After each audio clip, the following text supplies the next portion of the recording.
her match. 2 Martyrs of Dusk on the table for Nicolette and for Martin Yuza. Nicolette a prize, by the way, a level 3 regional coordinator. So, wow, pretty important stuff there. Billy Will Matt Williams, head judge, and Jess Dunks is a level 3 certifying panelist. She certifies other level 3s. It's pretty cool. Oh, so these are like the cream of the crop in Judge Land. This is the gods of the judge program. Yes. Wow, another Martyr of Dusk here for Nicolette. This card has been fantastic for me. You just don't want to block it, JVL. This card's awesome. I mean, I want to trade with it so bad. I don't want to trade with it when my opponent has it. It's just an incredible card. It's really good at helping you toward the city's blessing. It's just a very sticky threat. And now 3 of them on the table. Mono Martyrs of Dusk. Well, here's a pretty good follow-up, JVL. Oh my goodness. Mavrin Fane, an all-star from Ixalan, back here in Rivals, is going to automatically be able to create a token for Martin Yuza. You know, the Dusk Apostle coming down. This is a card we might see a lot of in Constructed also. My fingers are crossed for that. Yeah, talk about an exciting card. All right, so there comes the token off of Mavrin Fane. Passing it back over to a prize. Now, something that's really interesting here is that even if a prize has a removal spell for the Mavrin Fane here, she's still going to have to deal with that token that it created. So, an advantage, despite even having the perfect card to deal with Yuza's Rare here. Yep, so she's able to take it down and is going to swing back with her own pair of 2/2s, but that's a pretty good block there from Yuza, lifelinking token on the Martyr of Dusk. He'll just throw it over under her side of the table. I like that. It's a good shortcut. A bit of a little acquisition battle here between the 2 players. And a little bit of a mirror match. I love seeing vampires do their thing. I'm a little bit biased, JVL. They're my favorite tribe on Ixalan. I think they were not, but they kind of became my favorite tribe when I first started drafting this set. Oh, really? Yeah. Vampire Revenant here for Yuza, 3/1 flyer for 4 mana. That 1 toughness can be a little bit of a sticky point in this format, but not necessarily against vampires. Yeah, and the fact that it flies means it's much less of a problem than the 1 toughness ground critters. You don't have to deal with the tokens so much when you're attacking for 3 in the air. Ooh, and here is a good one for a prize, exactly where you want to be. Let's give your vampires some bonuses. +2/+0 on the lifelinking vampire creature token, giving Yuza some pretty... the blocks don't look great here, gotta say. I mean, Nicolette's happy to trade either of these creatures here, and the fact that she's able to pump that lifelinking token here, that's going to be really, really hard for Yuza to win a race. Hi, just to let you know, everyone, public service announcement. You're not going mad. Yes, the video is choppy right now. It's going to stay that way through this time warp. We know how to fix it, but this is playback. This is the time warp match. So you're watching, if you like, a recording of choppiness. And rather than not show you magic, we're going to let this carry on like this. So don't adjust anything. The internet's fine. We know exactly what the problem is. Sorry, just a setting. We'll get that sorted for next round. So meanwhile, we'll watch as much as the choppiness allows, which it turns out Magic is played at a pace where quite a lot doesn't happen between particular cards. So I think we can have an idea of what's going on. Back to you, Maria. All right, Contract Killing is going to take down the Anointed Deacon from a prize. Martin Yuza setting himself up kind of nicely here. He's got a pair of treasure on the table as well as that 3/1 flyer, putting some pressure in the air, a 1/1 lifelinker on the ground. Martyr of Dusk is all that a prize is left with. See if she can put something more together here for her hand, from her hand. Schwiggerty, I can confirm it is a prize, not a prees or a praise. It's a prize. In swings the Martyr of Dusk, blocked by a token from Martin Yuza. Please God she's playing Gleaming Barrier and then it can be a prize wall. Oh my gosh.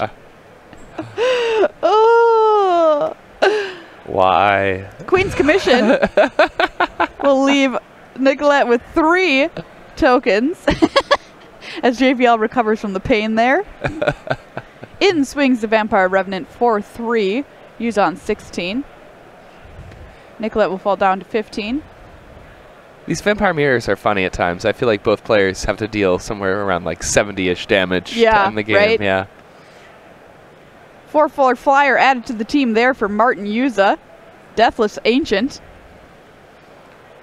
Great card from Ixalan, and fabulous in a Vampire's deck as it's able to come back from the dead, as it were.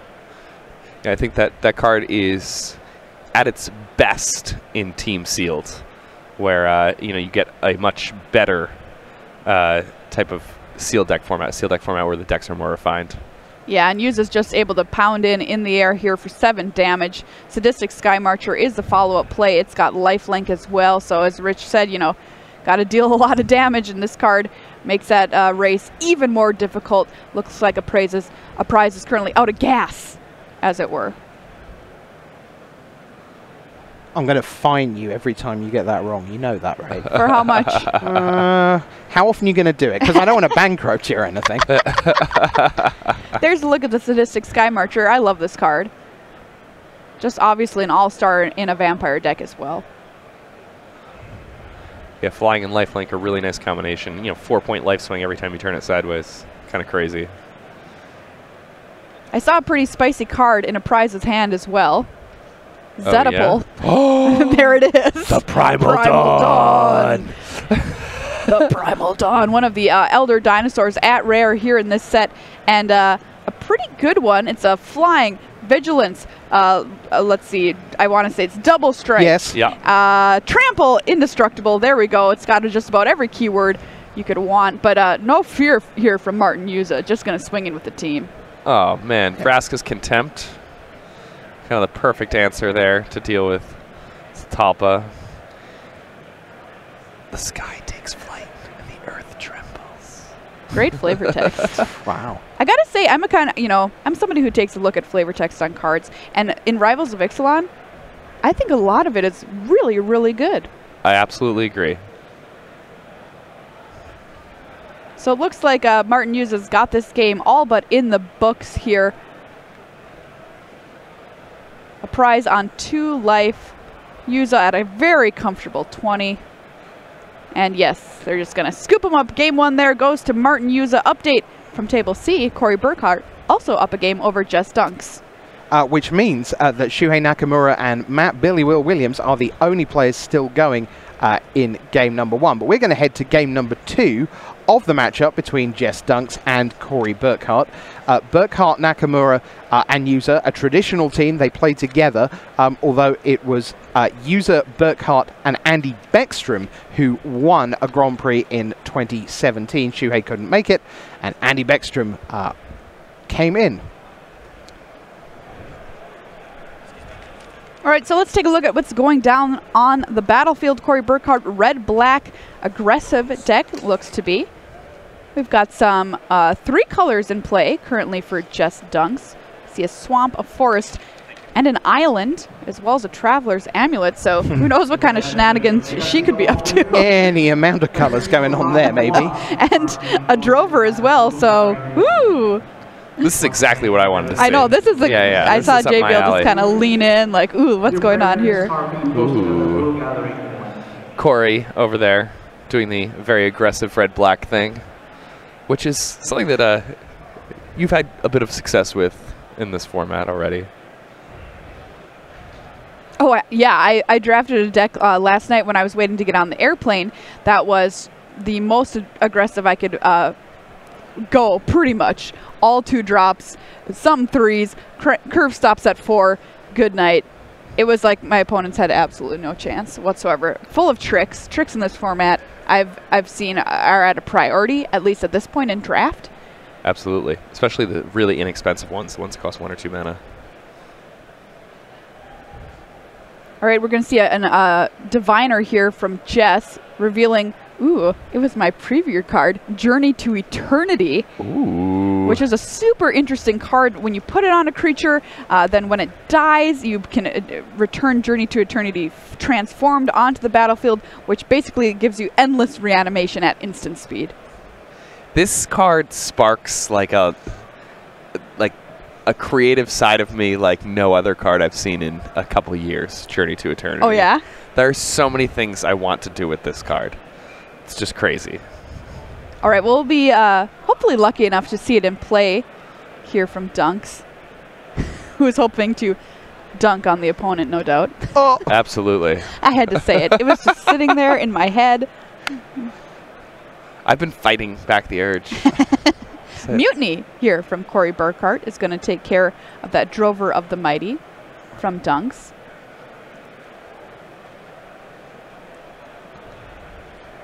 Passes the turn back over, no attacks.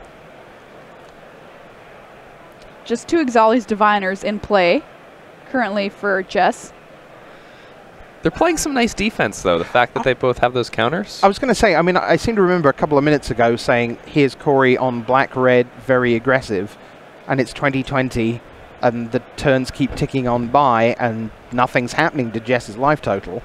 And at some point, you would have to think, because the green's on the left-hand side, that big things are going to happen from the green deck, and they're going to be replied to by small things like Goblin Trailblazers and so on from the right-hand side of the table. This seems like a pretty good start for Jess.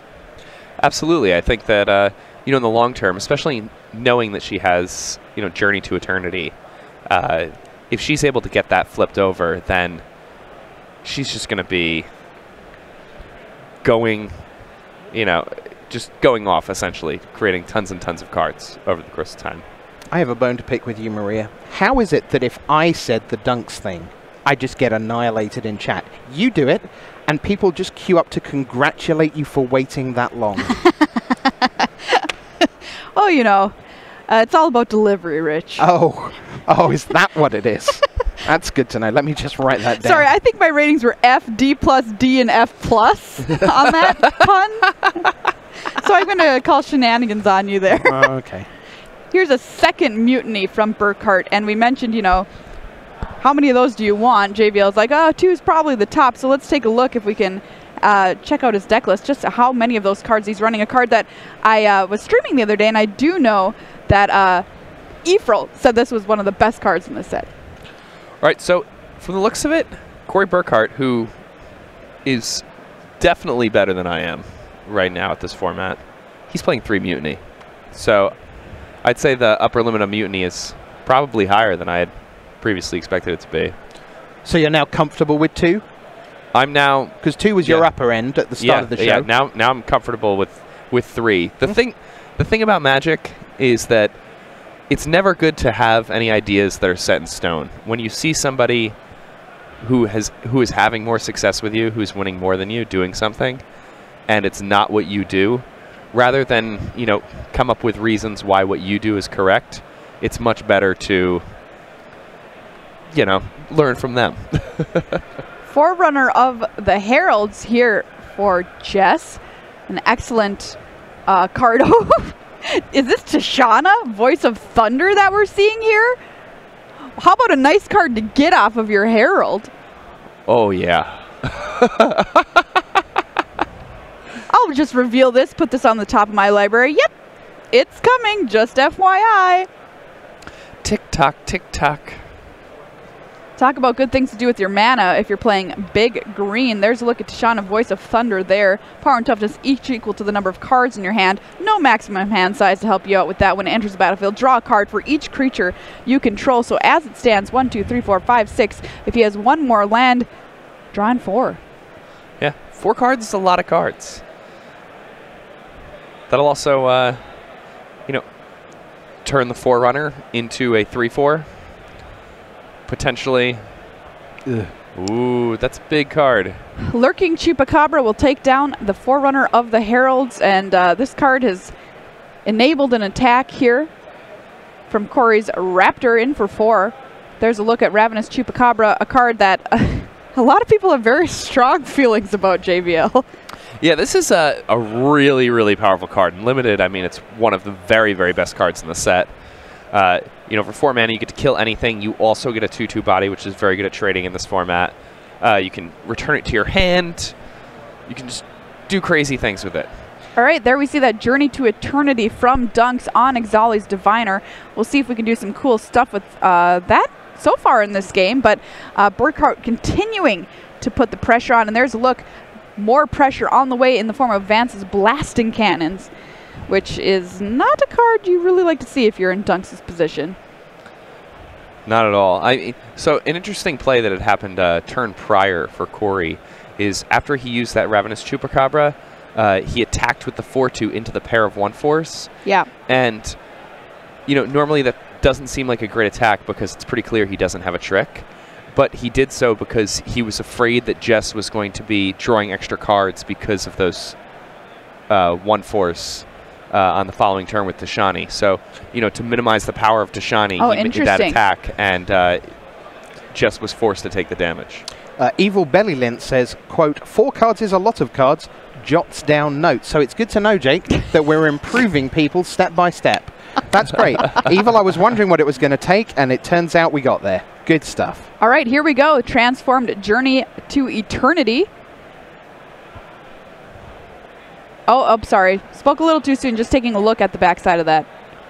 We revealed a recover, by the way, with Vance's blasting cannons.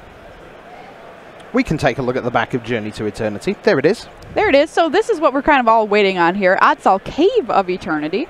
Of course, ramps you when it transforms. You can pay 5 to tap it and return target creature card from the graveyard to the battlefield. All right, some attacks here from a Dinosaur Hunter and a Ravenous Chupacabra.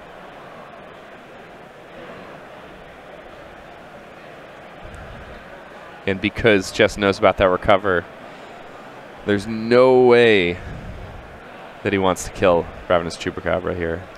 Ugh. No. Gross.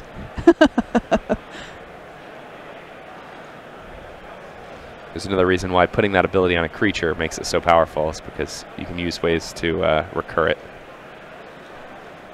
How do you like recover just generally in sealed? I think it's fine. It's a pretty good draw too, especially when you have creatures that do things when they enter the battlefield or do things when they die. I think it's a pretty strong card. All right. Usually happy to play 1 or 2. So with that attack step, Corey Burkhart able to flip Vance's blasting cannons into Spitfire Bastion. Once again, able to ramp mana. 2 in a red, tap it, deals 3 to target creature or player. Just not what you want to see in Dunk's spot. Yeah, and this is, just incredible inevitability and reach. Even if Dunks is able to, create, a beautiful wall of defense, the Spitfire Bastion will just start going to the face, and before Jess knows it, the game's just going to end. So what Jess needs to do here, if he wants a chance of winning this game, is turn the tides and start getting aggressive. It's going to be really hard considering the board state, but that's really the only chance that Jess has to win the game. Yeah, Spitfire Bastion, a wonderful way to close things out without attacking at all. I remember playing against this card in Ixalan, where my opponent was able to untap with it and use it twice, and it turned to hit me for 6 in the face. All right, Tashana, Voice of Thunder hits the table here for Dunks. Going to draw some cards. We knew it was coming, and there it is. Mountains a draw there for Corey Burkhart. Well, Corey gets a lightning bolt every turn. Oh, yeah. From now on. Also worth mentioning that Shuhei Nakamura is 1 up over Matt Billy Will Williams, so the pros lead the judges in all 3 of the matches. There's a Needletooth Raptor in play for Corey Burkhart. Card with Enrage that deals 5 to a creature once it gets hit. A card is also something that I really don't like playing against. There's a look at it on your screen. Just a little 2/2 for 4. Pretty powerful card, though.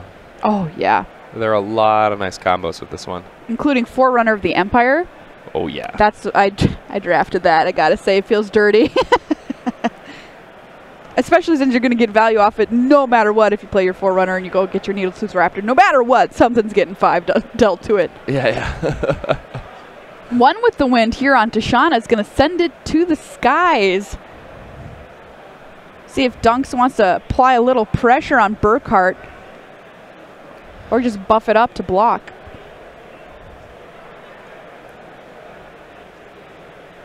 Oh, and nice play here from Corey. Oh, yeah.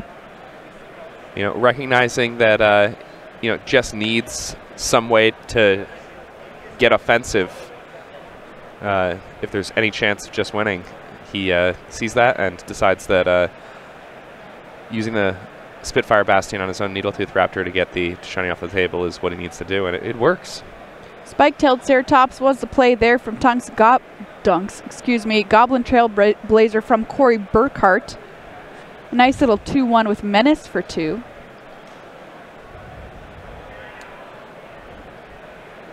You know, just to clarify, Spike-tailed Ceratops can't block a Goblin Trailblazer, can it? Just because it can block an additional creature. Because the Goblin Trailblazer's just a creature. So the sort of second block doesn't get to work in that way. You can't go up against a Menace with a single Ceratops. That's correct. It's really interesting that play that Corey made too, using the Spitfire Bastion on the Needletooth Raptor to take down the Tishana wearing the enchantment. You know, you say to yourself, oh, I should keep this thing out. I should wait for it to use some multiple advantage if I have some ping effects. But no, sometimes it's just right to deal with something, even if the temptation is there to get more value of it later on in the game. Yeah, Corey has no shortage of value happening now with the Spitfire Bastion. Oh my goodness! Wow! Gisath Primal Hunger hits the table for Dunks. That's a 12-12 with Trample. Hello, friend. You're going to do that every time? What, every time somebody... Oh, sorry, Galta. Because listen, so here's the thing, right? Number 1, just rare, not mythic. Number 2, there is always, if you open a Galta, there is a deck that can play it, because green is somewhere across 3 decks. Oh, yeah. I imagine that 100% of the Galta Primal Hungers in this room are currently sleeved and in deck somewhere. I hope so. We are going to see a lot of Galta over the next 48 hours, right? Because why would you ever not find a home for a 12-12 Trampler for green-green? The card is so good. You know what I like? I want to see it get haste. I also want somebody to put a Strider harness on it. Oh, yeah. So they're just like saddling it up, riding this T-Rex into battle. Hey, guys. All right. Dunks getting into the red zone there. Spike-tailed Ceratops and Galta Primal Hunger Crunch. And an extremely important Water Trap Weaver there, too, for Dunks. Tapping down the Dinosaur Hunter, which, you know, was Corey's best defense against the Primal Hunger here. Water Trap Weaver remaining a good card. Dinosaur Hunter, there's a look at your screen, has basically what I like to call Dino Death Touch. And is just named so appropriately. Just what it is. It's a Dinosaur Hunter. I like that the flavor text is just like something that a Dinosaur Hunter happened to say once. Corey Burkhart lining up blocks here. Looks like the trying to trade here with that Spike-tailed Ceratops. Ravenous Chupacabra. They're both going to go down there. Galta is going to trample over for some damage. He's going to posterize. Ooh. Corey Burkhart down to 10. Cacophodon here, the follow-up play from Dunks. This is cool if we can swing the game back around in Dunks' advantage, as he was pretty far behind early on in this game. Grasping Scoundrel, there was the play from Corey Burkhart. But it's what we talked about, Maria. We said if the black-red aggro deck doesn't get it done early, we saw lots of turns where Jess was just sitting there at 20. And yes, absolutely. Vance, and we've got the Spitfire Bastion, sure, and it could still be tight. But my word, the green deck, the base green deck certainly came back in a hurry. Cacophodon here could be pretty important as well if Dunks is able to deal damage to it. Whoa, scoop them up. Corey Burkhart. Hats off, Jess Dunks. It's gone to 1-1. More good news for Team Judge. Matt Billy Will Williams has gone to 1-1 on Shuhei Nakamura. And this match keeps on giving Nicolette a prize, 1-0 down to Martin User. So the edge is still with the pros. Maria, let's head back to Martin User against Nicolette a prize. All right, here we go. Getting in on game 2. One of my favorite pieces of art and cards of the set in play currently for Martin Yuza, who's assembled just an insane Vampires deck. Twilight Prophet on the table there, and he has the City's Blessing, so he's going to be able to draw cards, just nug Nicolette for damage based on the CMC. And she's got to do all she can to survive this onslaught, because there's also a Champion of Dusk on the table for Martin Yuza and a Deathless Ancient. Oh boy. Yeah, multiple Vampire Matters rares currently on the board. Oh, it's a beautiful thing. Here. Yeah. Pious Interdiction going to take care of that Deathless Ancient there. Nicolette will gain another couple of life from that card as well. Passes the turn back over to Yuza, wearing a Wonder Woman hat. Thumbs up. Oof. Oh, take 4, please. Vampire Revenant there for Martin Yuza. Just an upkeep trigger, draw a card, 8-point life swing. Yuck. It's reasonable. I thought the chances of Martin Yuza wearing a Wonder Woman hat were actually quite low, but then I realized you didn't mean Martin Yuza. Oh no, sorry, I should specify. Because you did just run those two sentences together, like Martin Yuza wearing a Wonder Woman hat, and I'm like, surely not. He would rock it though. No, that's Nicolette there in a crocheted Wonder Woman hat. High five. Vampire Revenant on the table for Martin Yuza. As you can see, things are getting pretty cramped on his side of the battlefield. Cleansing Ray in hand. Nice little sideboard card there for Nicolette.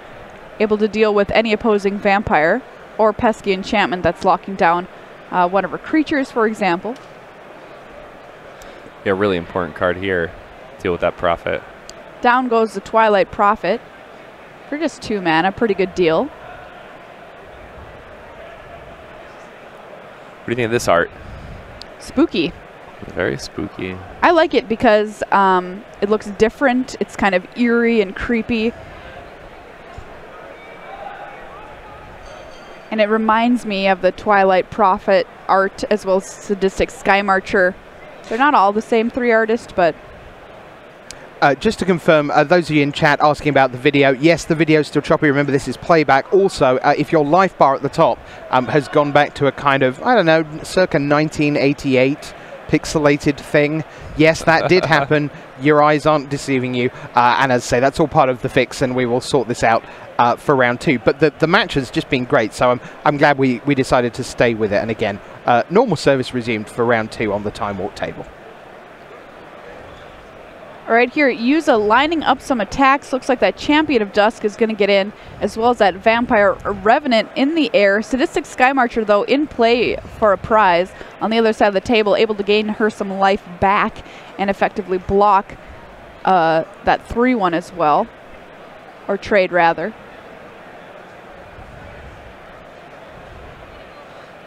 Look at all these vampire rares Martin has. I know!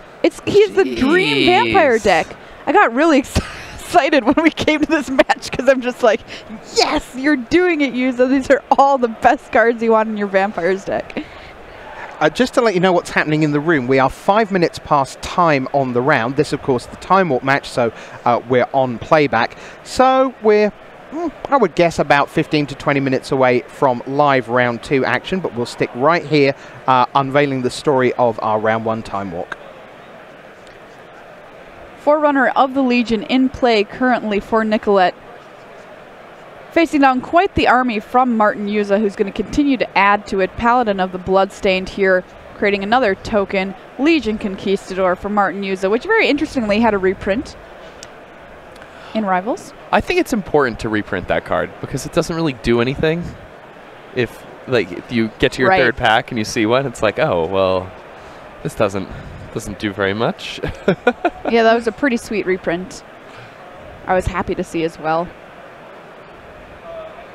All right, Dust Charger in hand for Nicolette is going to be the play here. No, oh, she's 1 off the City's Blessing, I think, currently, depending on whose binding that is. I think the binding belongs to Yuza, but the interdiction belongs to her. Right, so she is at 9. Oh, yep. Yeah. All right, swinging in for Martin Yuza. Here comes the team, another token created off of a Mavern Fane.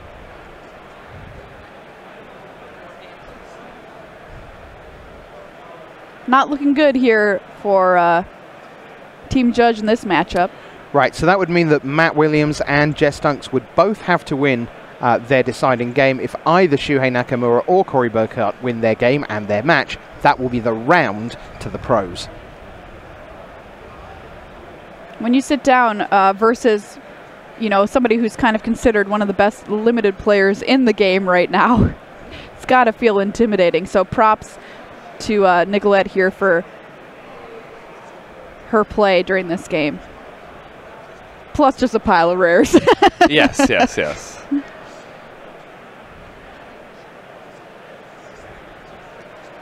All right, Hughes is going to pass turn back. A prize at 9. 8 creatures versus none. And there is Match. the handshake. All right. Martin Hughes, 2 games to 0. All right, so now we know we have seen an equalizer, so it's 1-1 in both the other tables. So it is as simple as Matt Williams and Jess Dunks have to win to overtake the pros. Let's see where we head next, whether it's to the Nakamura table or Corey Burkhart against Jess Dunks. Here we go. It's Dunks against Burkhart again, so we're back in red-black aggro territory, Maria. All right, so here we go. Corey Burkhart, 3 creatures already in play. We've got a frilled Death Spitter, a Dinosaur Hunter, we've got Menace creature as well. Here's a flyer adding to the table for Dunks and Spirewinder. There's that Gleaming Barrier we saw earlier in a different match, which we kind of talked a little bit about. Exali's Diviner, when exploring, didn't find anything for Dunks this game. Ooh, how about this Direfleet Neckbreaker? Yeah, and this is one of those nice payoff lords that we talked about from the new set. And, you know, giving all of your pirates an additional 2 power, it's a really, really big game, and it closes games faster than just about anything else. Suddenly, you know, all these walls that just put up to make the game go late, they do not look very impressive when all of Corey's creatures suddenly have, you know, way more power. A question in the chat from DMS Chandra or something. How many packs do they get for their decks? Is it 18? No, you don't get 6 each. That would just be super busted. So you actually get 12 between the 3 of you. 8 of those are rivals, 4 of them Ixalan. Corey Burkhart swinging for the fences here thanks to that Neckbreaker, giving him some additional attacking power. Just lining up his blocks, Gleaming Barrier on that Dino Hunter. Spirewinder is going to jump in front of that frilled Death Spitter, which doesn't care if it's blocked, take 2 anyway. And now it's piracy on the high seas here. Yeah, and that Gleaming Barrier is going to go down too, thanks to that Neckbreaker, giving it +2/+0. It's going to get net a treasure, but left only with a little Diviner. Can't feel very good right now in Dunks' position. We did see him pull out of this kind of situation in the last game, though, so stranger things have happened. Right, but in that last game, roundabout now, Jess was at 20, not 13. And remember the Vance's blasting cannons that turned into Spitfire Bastion? If that happens, it is a lot easier to get them dead from there. Absolutely. I think last game, though, even going late, it seemed like Corey had a huge advantage once he had flipped the blasting cannon into the Spitfire Bastion. But, you know, Jess Dunks turned it around, and, you know, Galta Primal Hunter was able to provide enough power that she was able to just... Hunger. Yes.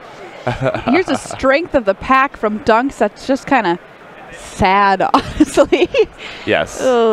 Just kind of, you know, dire straits. 6 mana, put 2+1/+1 counters on your creature. Oh. Such an exciting card. But not here. Not here, not now. Perhaps in another game somewhere, a strength of the pack is backbreaking. Currently, just what Dunks has to do to essentially cross fingers, hope to trade with one of Burkhart's creatures, which is not where you want to be at all versus red-black because they have access to so many tricks, JVL. Yeah, it's one of those things where you know, you never know what it is that they have in their hand. You never know how they're going to beat you, but you just know you're losing. You just know they have it. Yeah. The spidey sense is tingling. And in comes the team for Corey Burkhart. The Diviner is going to step in front of that Dino Hunter. Take about $1 million. About $1 million? Is that how it is? Yeah, it's kind of just like when you play the red-black aggressive deck, you're just like, I don't know, take all of this damage. Yeah, this is all. I don't need to bother to count it up. I know I'm gonna win. Dunk's down to 3. The trade was able to happen. Needletooth Raptor, the play there from Burkhart, just sitting there, hungry, ready to deal 5 to any of Dunk's creatures. So it looks like the team of Hall of Fame Martin User, Hall of Fame Shuhei Nakamura, Hair of Fame Corey Burkhart are going to win this one. A+. I like that one. Yeah, that was a good one. That was a really nice one. They got it. Spike-tailed Ceratops and Hunt the Weak, plus a land in Dunk's hand. Trying to figure out if there's anything that he can do to survive one more turn. Hunt the Weak doesn't seem great when there's a Needletooth Raptor. Out in play. No, it does not. 3 is such a dangerous life total, too, when you're playing against these red-black decks. They have so many ways that they can just, you know, reach right over the top of your creatures and hit you directly in the face. Doleful asking what Needletooth Raptor does with the Enraging ability. Deals 5 to a creature. Yeah. Combos very nicely with Forerunner of the Empire. All right, here we go. Hunt the Weak is going to take down that Dire Fleet neck breaker, which is going to give Corey a little bit less power on its attacks. You just have to fade Burkhart now pretty much every turn. I mean, it's just just as dead on board. He's out of this one, right? It's Yep, here we go. Swing, and there's the handshake. The team of Corey Burkhart, Shuhei Nakamura, and Martin Uza takes down Team Judge here in round 1 of Grand Prix Indianapolis. More Magic on the way next.